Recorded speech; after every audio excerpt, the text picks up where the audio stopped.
Okay, so I'm going to show you how to do some gentle lymphatic drainage on yourself. You can go to a PT and they can do it for you. They should be able to do an entire lymphatic drainage system and massage for you. But this is super easy and one that you can do at home. It helps with restless legs, tired legs, and generally just to help move a lot of the fluid that can be built up from standing all day. However, C-section mamas, you know you do need to do this a little bit more than somebody who hasn't had a C-section. And the reason for this is we have lymph nodes all over our body, and the lymphatic system's main job is to move fluid around the body. When you have a C-section, a lot of the lymph nodes are in the gut and around the pelvic area. And again, once you have surgery in this area, a lot of them get cut and can't work until they heal. So you're going to have to do the work for them.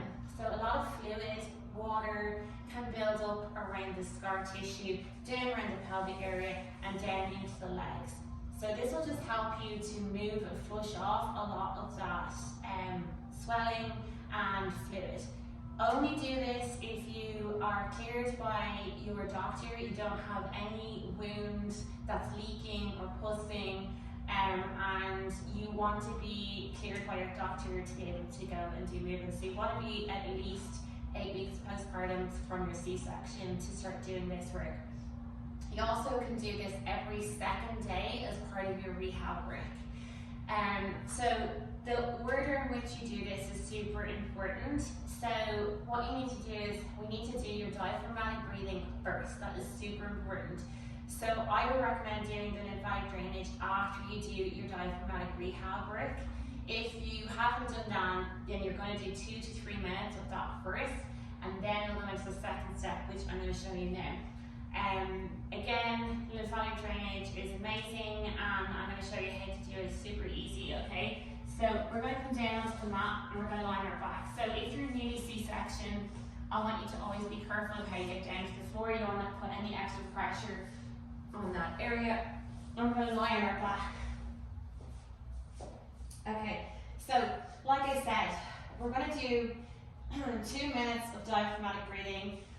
I'm going to presume that you have done this first, but just a quick run through is you're going to inhale,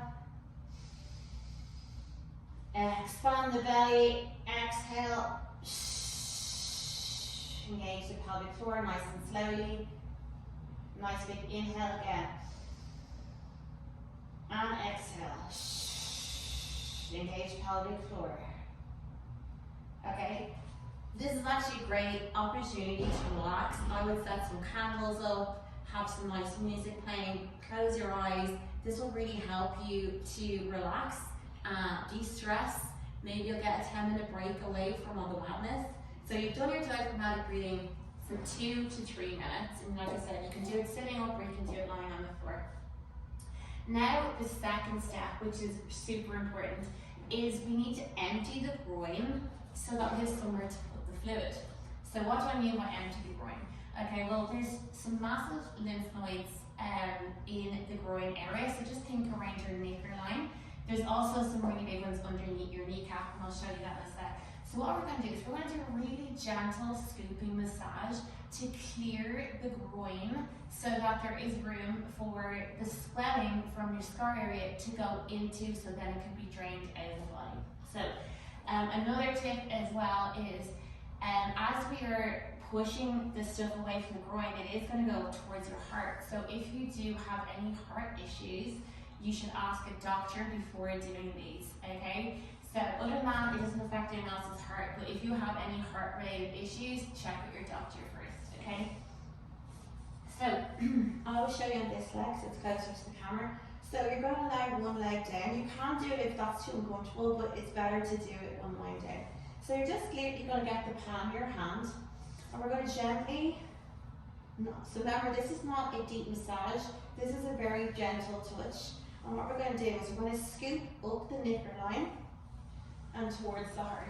Okay, so scoop and up. That's it. So scoop up the knicker line and up. So we're going to do 15 to 20 reps of these. It's a good number. And as I'm doing this, I'll just talk you through it. So again, the lymphatic system works through a lot of different ways, like movement. So it's automatically charged to work by muscles moving and organs moving. So when we have C-sections, we're often in bed rest for up to 5 days, and this means the lymphatic system isn't working because it's not getting the signal to do anything because you're not moving. Another way the lymphatic system works is through gentle touch. So anything rubbing off your skin or clothes, etc. So this gentle touching movement is enough to get the lymphatic system working. Okay, so just have a few more on this side. Just close your eyes and relax. And 15. Okay, so you are going to do the same on the opposite side. 15 to 20 reps. Okay.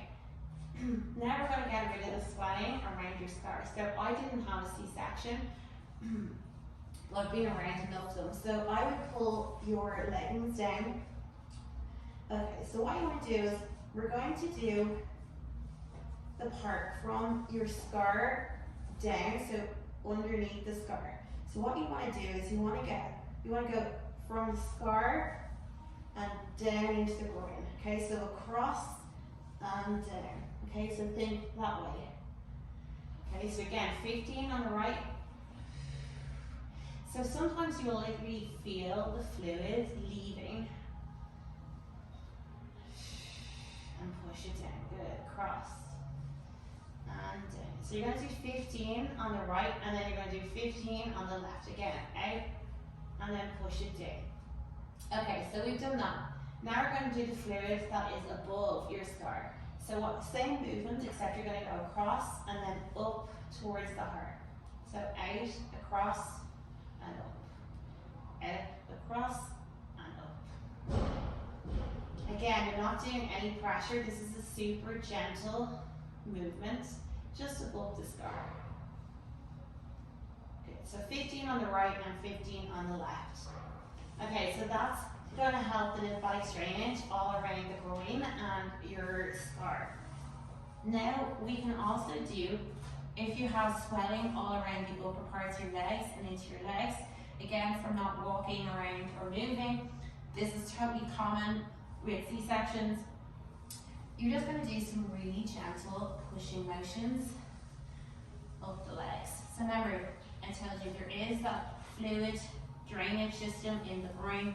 So you're just going to push it all towards the groin. Again, this is just super nice and relaxing. Put on some nice music. And again, you're going to do both legs. Okay, up towards the groin. Okay, so if you have some around your ankle and your calves, there's big drainage systems underneath the kneecaps. So again, you're just going to gently rub up and underneath. So rub up and underneath your knee. Here you go. Nice and gentle, and you're going to do both legs. So again, remember I said the order is super important. You must do diaphragmatic breathing first for 2 to 3 minutes. Then you can do your groin emptying, and then you push the fluid into the groin. Again, you can also get a PT to do this for you if you don't want to do it yourself, but again, it's super easy to do yourself and it will super help. And I would do this every other day and after your rehab break.